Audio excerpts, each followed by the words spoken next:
Hello, one and all! It's my review of Dr. Stone, Chapter 182, Diamond Heart. And I think this might end up being one of the most iconic chapters in the entire history of this series, really emphasizing that not only is science for everyone, as we see this group of non-science users build a freaking diamond with very, very little instructions, but also the fact that science requires everyone. I mean, this goes way back to the conversation that Senku had with Magma when they went mining, about how the world that Senku came from, the olden day, the modern era that we know, wasn't built just by the smart people, but by the smart and the strong joining hands and working together.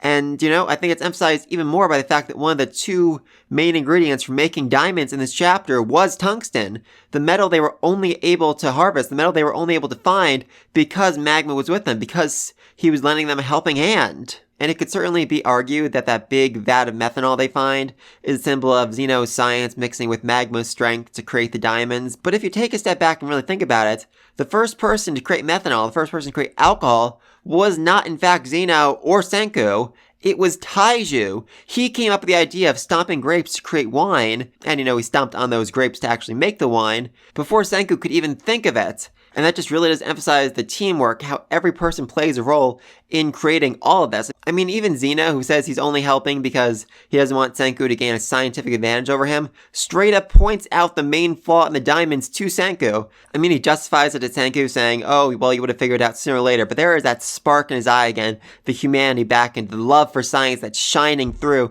even just for a single panel. Chrome also played a role, being the first one to notice there was a non-blackened diamond among the rest of them. And then we had Kohaku, whose eyes are like a freaking microscope, being able to see almost through the Medusa, read the diamond, and tell which one wasn't broken. Oh my god, she is terrifying. She is truly, truly terrifying. I freaking love her. So yeah, I'm definitely saying that the theme of this chapter is how every single person plays a role when it comes to the contributions to science.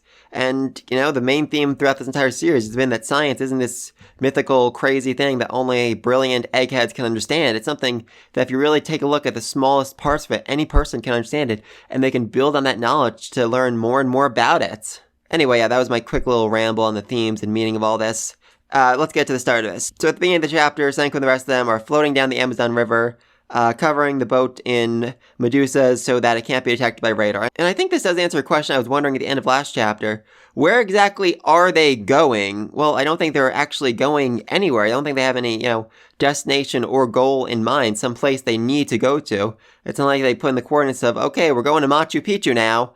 I think it's more they just don't want to be near Stanley. They're trying to avoid being caught by Stanley while they're analyzing Medusas, while they're trying to figure out how to make one that works. I mean, they couldn't just stand by the Tower of Medusa to do the work because, it's really, really easy to see that from very, very far away. So they needed to build a boat to get really, really far away from that.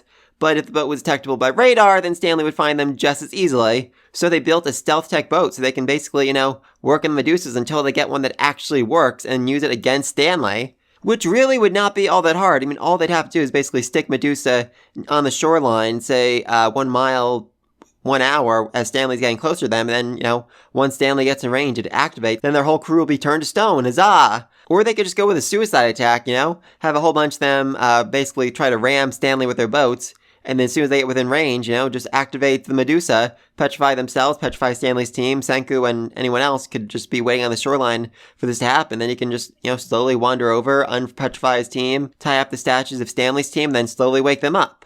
I don't think it'll be quite that easy, though. I feel like that's going to happen one way or another. But then it's going to be revealed that Stanley wasn't actually on the boat. Like, he was following behind by a mile because he figured this was going to happen because Zeno warned him, or he'll be on the plane or something. And then it'll end up being a fight between Senku's team, those who aren't petrified, and Stanley and his sniper rifle and his fighter plane. And yeah, that's probably just as bad as fighting Stanley's entire team, but it'll be something at least. And the big revelation of this chapter is that not all the Medusas fired on the day of petrification. Some of them were duds, because the diamonds that powered them were either the wrong size, or they were chipped, or they were cracked, which I do think seems to imply that these diamonds were man-made, mass-produced, basically on an assembly line, and the precision wasn't 100%. Also, if you're wondering how diamonds chip or crack, diamonds are actually incredibly fragile if you hit them just the right way. Like, seriously, you can break one in half with almost no effort. Anyway, so the big plan now is to create a diamond in the exact perfect shape and just stick it in Medusa and hope that works. And it seems like they're going to start by having the science team try that, which is a little confusing because the science team, can't actually get diamonds to Senku. They can't, just send a drone out to deliver them. I mean, maybe they can. No, probably not. They probably can't send drones out to deliver the diamonds to Senku. I think more the point here is to have them, make up a workable prototype that they can tell Senku, okay, we did X, Y, and Z, and that worked, and that's how we created the perfect shaped diamond, and Senku can copy it. The Corn City team, they have way, way more resources than Senku does, so they can do way more trial and error on their side than Senku could on his side. Oh, and also Senku is on a wooden boat, so it'd probably be pretty bad if his attempts exploded like they did for the Corn City team, which, seriously, Senku, I know you had some sort of reason for not telling them too much information, like maybe a test to prove to themselves that they could do it, but you might have wanted to clarify that if they did X, it would explode and almost kill them. Seriously, Senku, be at least a little bit considerate there. Give this great line. Anyone can do it. Whether sinner or saint, following the same steps yields the same result. That's the whole point of science. Which, yeah, that is actually the whole point of science. Any science class I've ever had has always, drilled into me that any good science experiment should be reproducible. That if two people do the exact same thing with the exact same steps, they'll come up with the exact same results. That's frickin' science. And then their first attempt blows up, and that's also part of science. It's interesting, though, that they said that Senku asked them to do it and not get the enemy involved. Like, they didn't tell Brody what they were up to, which I guess makes a certain amount of sense. I don't think Brody would be too happy learning that they're attempting to, refuel the Medusa and use it probably on him, and definitely against Stanley's team. Their second attempt, though, looks very similar to some of the experiments we saw early on in the main series. I'm not sure exactly which one I'm thinking of here, but that definitely seems like something Senku would have built back when he was in Ishigami Village, before the Stone Wars, before season 2 of the anime, basically. Anyway, that also fails because the two wires touch each other and that completed the circuit, and it basically fried itself.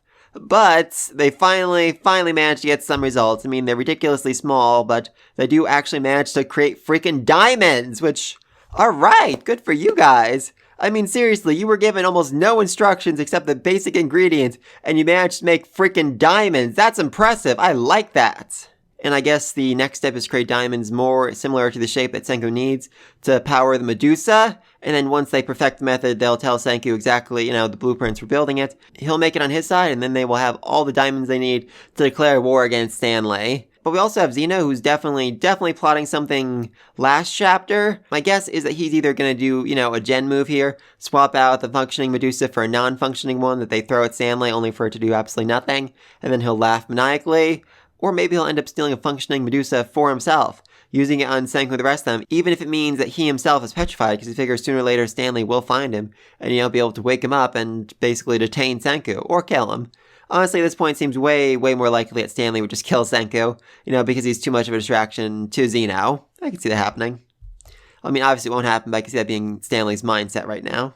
Also worth noting that Yuzu told Senku they made the diamond correctly through the telegraph. I'm guessing that's, the coded messages they were using a number of chapters ago so that Stanley won't be able to listen in on it and figure out exactly what they're making, what they're building at this point. Oh, and someone pointed this out online, and I think it's right because a lot of people seem to be agreeing with it. This chapter is taking place 5 or 6 days after the last chapter, and that was figured out by looking at the freaking phases of the moon. I am not joking. There was a full moon last chapter. This chapter is more of a waning, waxing. I don't know the phases of the moon.